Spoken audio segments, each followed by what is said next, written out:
Hello my beautiful soul family, कैसे हैं आप सब। आई होप आप बहुत अच्छे होंगे। अपना नाम जप तप ध्यान बड़ी मेहनत और लगन से कर रहे होंगे, यानी इनर वर्क बड़ी मेहनत और लगन से कर रहे होंगे। साथ साथ संत और गुरुओं की वाणी भी अवश्य सुन रहे होंगे। तो चलिए गाइज, आज हम देखने वाले हैं जैसे जैसे मिलन की घड़ियां डीएम और डीएफ की करीब आ रही हैं, तो जो डीएम है और इनकी थर्ड पार्टी है वो डीएफ के इशारों पर कठपुतली की तरह नाचने लगे हैं। डीएम को डीएफ से इतने तेज करंट के झटके लग रहे हैं कि डीएम और थर्ड पार्टी कार्मिक्स आपस में ही गुत्थम गुत्था हो रहे हैं। तो चलिए देखते हैं आखिर क्या बवाल मचा हुआ है इनकी लाइफ में, क्या कुछ हो रहा है। चलिए प्लीज डिवाइन गाइड करें, प्लीज राधा रानी गाइड करें, प्लीज डिवाइन हमें बताएं कि आखिर डीएम की लाइफ में चल के आ रहा है।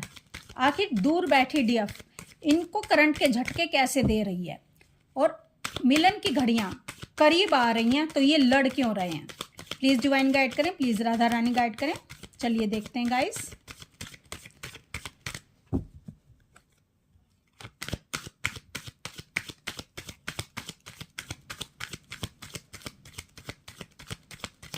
गाइस, अगर आप मुझसे पर्सनल गाइडेंस या रीडिंग चाहते हैं, आप जानना चाहते हैं कि आप ट्विन फ्लेम जर्नी पर कहाँ स्टक हैं, क्यों आगे नहीं बढ़ पा रहे हैं और आपके डीएम क्यों आपसे कांटेक्ट नहीं कर रहे हैं, आखिर इनकी लाइफ में चल के आ रहा है, या आप अपने डीएम की करंट एनर्जी मुझसे निकलवाना चाहते हैं, या आप टैरो रीडिंग के जरिए अपने क्वेश्चन के आंसर मुझसे लेना चाहते हैं, तो आप मुझे 9520642716 नंबर पर व्हाट्सएप मैसेज कर सकते हैं और अपने क्वेश्चन के आंसर फुल गाइडेंस के साथ मुझसे ले सकते हैं। तो चलिए देखते हैं गाइस।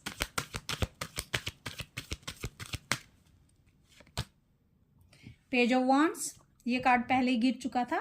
6 ऑफ वॉन्ड्स का, the lovers card, 5 of wands, page of pentacle, 10 of pentacle, page of swords.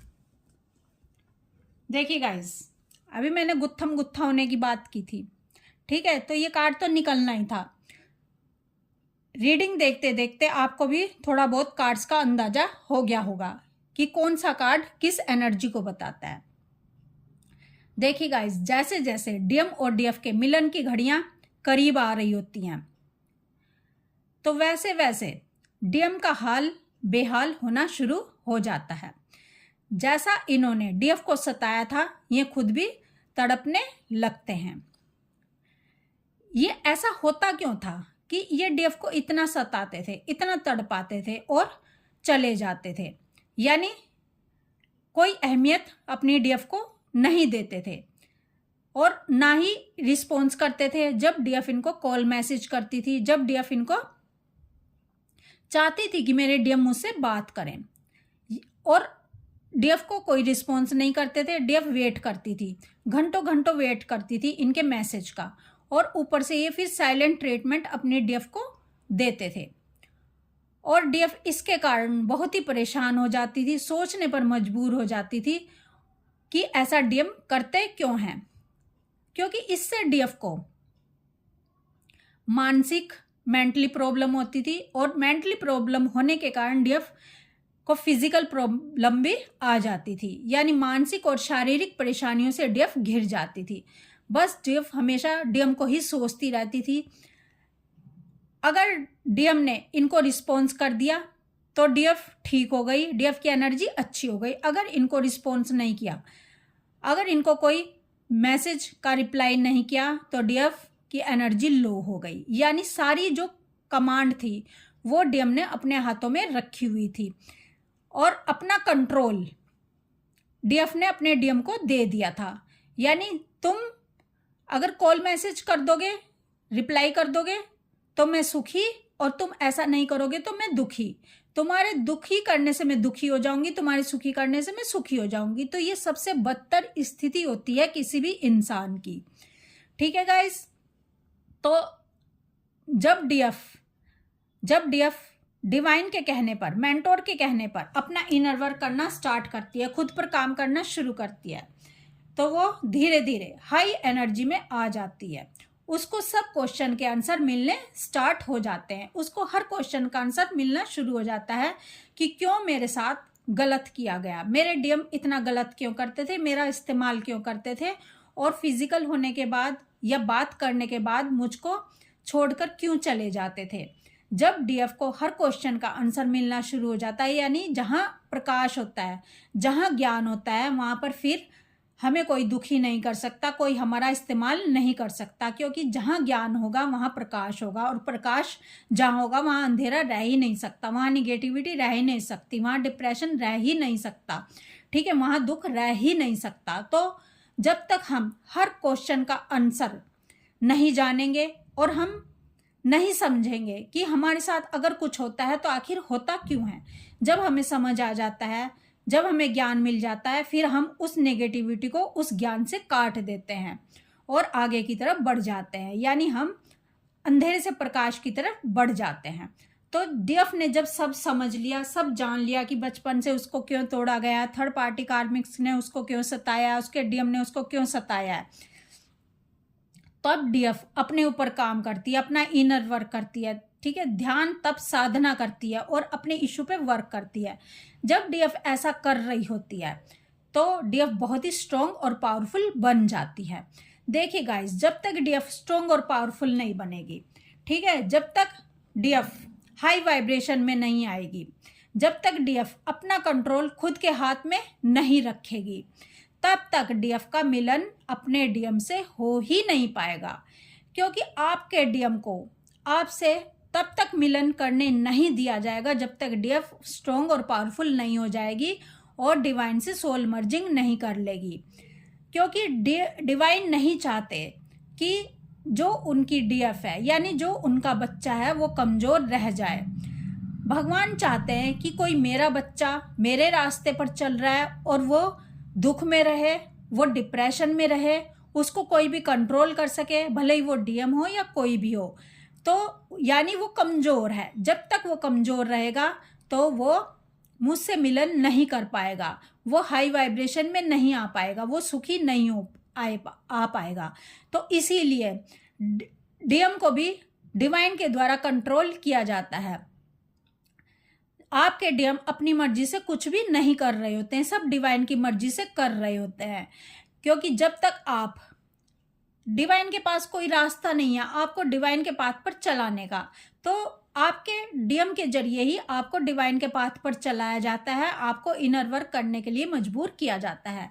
जब आप इनर वर्क करके स्ट्रॉन्ग हो जाते हो, पावर में आ जाते हो, हाई वाइब्रेशन में आ जाते हो, ठीक है, सेल्फ फोकस करने लग जाते हो और अपने स्वाभिमान को पहचानते हो, तब डीएम देखते हैं कि जो डीएफ मेरे लिए तड़पती थी, जो डीएफ मुझको इतनी अहमियत देती थी, जो डीएफ मेरे एक पुकार पर मेरे पास हाजिर हो जाती थी, आखिर आज ये डीएफ मेरे पास क्यों नहीं आ रही है।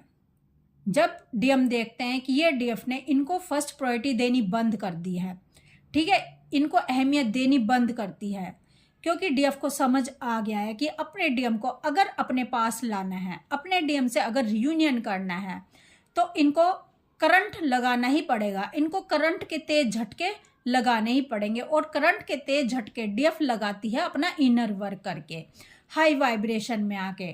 और जब डीएम को करंट के तेज झटके लगते हैं तो डीएम का दिमाग घूम जाता है, तब डीएम लो वाइब्रेशन में चले जाते हैं, क्योंकि डीएफ अब इनको अपनी एनर्जी नहीं दे रही होती है। और जब डीएम को तेज करंट के झटके मार रही होती है, ठीक है, हाई वाइब्रेशन में आ जाती है, पावरफुल बन जाती है और अपना सोल पर्पस कर रही होती है, उस समय डीएम तड़पना शुरू कर देते हैं। डीएफ दूर बैठे इनको कठपुतली की तरह नचाना शुरू कर देती है। डीएफ ने कुछ बाहर से नहीं किया है, डीएफ अपने घर में बैठी है, अपना इनर वर्क कर रही है, खुद पर काम कर रही है, ठीक है, अपना सेल्फ डिपेंड हो गई है।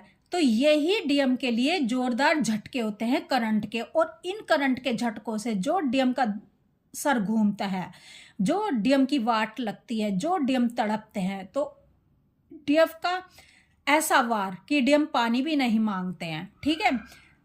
अब डीएम को कोई अहमियत नहीं मिल रही है, डीएम जो एक किंग की एनर्जी में थे, अब इनका किंगपना भी खत्म हो गया है और डीएम को डीएफ कोई रिस्पॉन्स नहीं कर रही है, अपनी एनर्जी नहीं दे रही है और ऊपर से इनको लेट गो कर रही है। लेट गो करना डीएफ के लिए एक करंट मारने जैसा होता है। ये इतना तगड़ा करंट होता है जब डीएफ अपने डीएम को लेट गो करती है, ठीक है, पेशेंस रख लेती है कि तब डीएम कहीं के नहीं रह जाते और थर्ड पार्टी कार्मिक के अटैक इन पर होने लग जाते हैं। अब डीएम को थर्ड पार्टी और कार्मिक्स जो इनकी वाइफ है वो धोना शुरू कर देते हैं, ठीक है। वो धोते किसके इशारे पे? डिवाइन के इशारे पे। जब डिवाइन को ये इशारा मिल जाता है कि जो डीएफ है वो हाई वाइब्रेशन में आ गई, उसने आत्मा और परमात्मा का मिलन कर लिया, उसने अपने अंदर के डीएम एनर्जी को, डिवाइन मैस्कुलाइन को, यानी डिवाइन मैस्कुलाइन के गुणों को अपने अंदर ही बढ़ा लिया, एक्शन में आ गई है, ठीक है, खुद के लिए रिस्पॉन्स हो गई है, रोना धोना छोड़ दिया है। अब ये दूसरे हजारों लोगों को अपने रास्ते पर लाकर, यानी डिवाइन के रास्ते पर लाकर उनको डिवाइन के रास्ते पर चला रही है, उनको गाइडेंस दे रही है, अपना सोल पर्पस कर रही है। तो उस समय थर्ड पार्टी और कार्मिक्स इनके आपस में ही लड़ाई झगड़े होने शुरू हो जाते हैं। क्योंकि देखिए गाइज, जब तक डीएम की एनर्जी लो नहीं होगी इन पर अटैक नहीं होंगे थर्ड पार्टी कार्मिक्स के, ये गुत्थम गुत्था आपस में नहीं होंगे। और ये गुत्थम गुत्था जब हो जाते हैं तो इनकी शक्ति बिल्कुल खत्म हो जाती है, क्योंकि लो वाइब्रेशन में माँ लक्ष्मी भी इनके पास से चली जाती हैं, ठीक है। जो इंसान, कोई भी इंसान दुनिया का, जब किसी स्त्री का, यहाँ पर बात शारीरिक स्त्री वाली बात नहीं कर रही हूँ, बात यहाँ पर मैं एनर्जी की कर रही हूँ। जो इंसान ऐसी एनर्जी की रिस्पेक्ट नहीं करता, जो गुणों से भरी हुई है, जो दूसरों को प्यार देती है, जो अनकंडीशनल लव में है, जो प्रेम जानती है, जो दया करुणा जानती है, उसकी रिस्पेक्ट नहीं करता है, ठीक है। बॉडी कोई भी हो, मेल हो फीमेल हो, जिसके अंदर एक स्त्री के गुण है, देने का भाव है, ठीक है, दया है इंसानों के प्रति, दया है जीवों के प्रति, और उसकी कोई डिसरिस्पेक्ट करे तो ये भगवान को कतई पसंद नहीं होता, ठीक है। उसके पास से माँ लक्ष्मी हमेशा हमेशा के लिए चली जाती हैं और वो लो वाइब्रेशन में चला जाता है,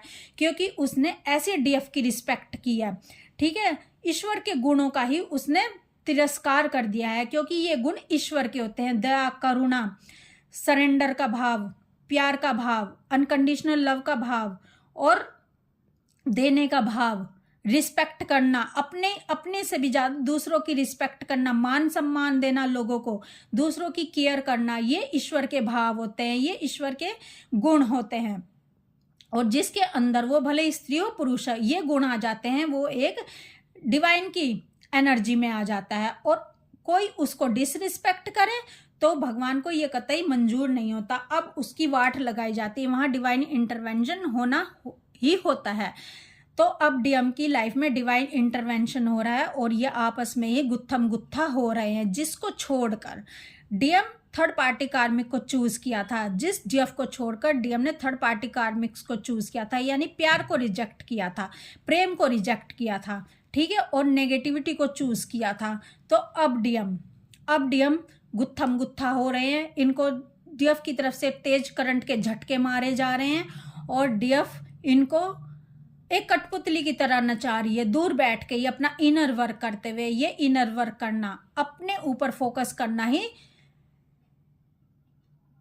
करंट लगाने जैसा है डीएम को, और इस करंट के लगने से डीएम पानी भी नहीं मांगते हैं, ठीक है गाइस। तो आपके डीएम को समझ आ गया है अब कि तड़पाना क्या होता है, ठीक है। जिससे हम प्यार करते हैं उसको अहमियत ना देना क्या होता है, उसको रिस्पॉन्स ना देना क्या होता है, साइलेंट ट्रीटमेंट क्या होता है, क्योंकि इनको वो सब मिल रहा है बदले में। जो दिया है वो तो मिलेगा ही मिलेगा। अगर फूल दोगे तो फूल मिलेगा, प्यार दोगे तो प्यार मिलेगा, कांटे दोगे तो कांटे मिलेंगे ही मिलेंगे।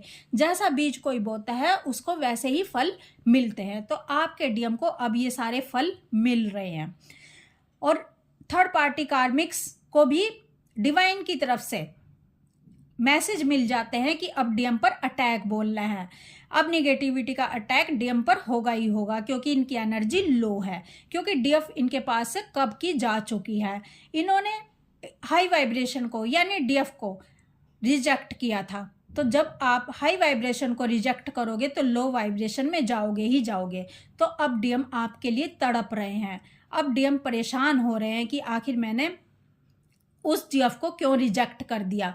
ठीक है, अब डीएम को, क्योंकि गाइस जब तक आप अपने डीएम को रिजेक्ट नहीं करोगे ना, जैसा जैसा इन्होंने आपके साथ किया था वैसा वैसा नहीं करोगे, आप इनको वो सब महसूस नहीं करवाओगे जो इन्होंने महसूस किया था, तब तक आपके डीएम को आपकी भाषा समझ नहीं आएगी प्यार की।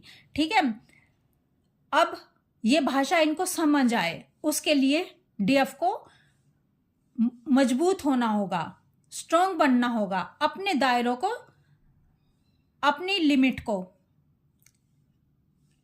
अपनी लिमिट को डीएम को बताना होगा कि इस लिमिट, मेरी ये लिमिट है और इसको आप क्रॉस नहीं कर सकते। अगर आप बदले में मुझको प्यार के बदले प्यार दोगे तो मैं तुम्हारे साथ रहूंगी, वरना तो मैं नहीं रहूंगी। अपनी बाउंड्री को सेट करना ही होगा डीएफ को, तभी डीएम बाज आते हैं, क्योंकि डीएम को प्यार की भाषा समझ नहीं आएगी। आप कितना भी इनको प्यार से समझाते रहो, आप पूरे जन्म इनको प्यार से समझाते रहो, नहीं समझ आएगी जब तक आप इनका वार इन पर ही नहीं करोगे। ठीक है, जैसा जैसा इन्होंने आपको ट्रीट किया आपको वैसा ही ट्रीट करना होगा। इसलिए नहीं कि आप चाहते हो कि इनको दुख मिले, इसलिए कि आप ये भी समझ सकें कि आपने क्या भुगता है, ये भी समझ सकें कि इस तरह से रिएक्ट करने पर कैसा दर्द मिलता है इंसान को।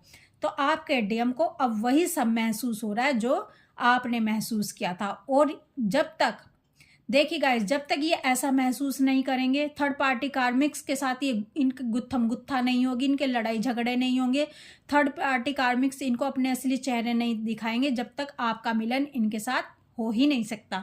तो मिलन की घड़ियां आ रही हैं, इसीलिए डीएम की डीएफ एनर्जी एक्टिव की जा रही है, क्योंकि आपने डीएम एनर्जी को एक्टिव करके दिखाया है, आपने अपने आप को स्ट्रॉन्ग पावरफुल बना के दिखाया है, आपने सेल्फ रिस्पेक्ट दिखाई है कि अगर डीएफ अपनी पे आ जाए तो डीएफ क्या नहीं कर सकती। डीएफ शेर को भी गीदड़ बना सकती है। ठीक है, शेर को भी सवा शेर मिल सकता है, जैसी इनकी डीएफ इनको मिली है।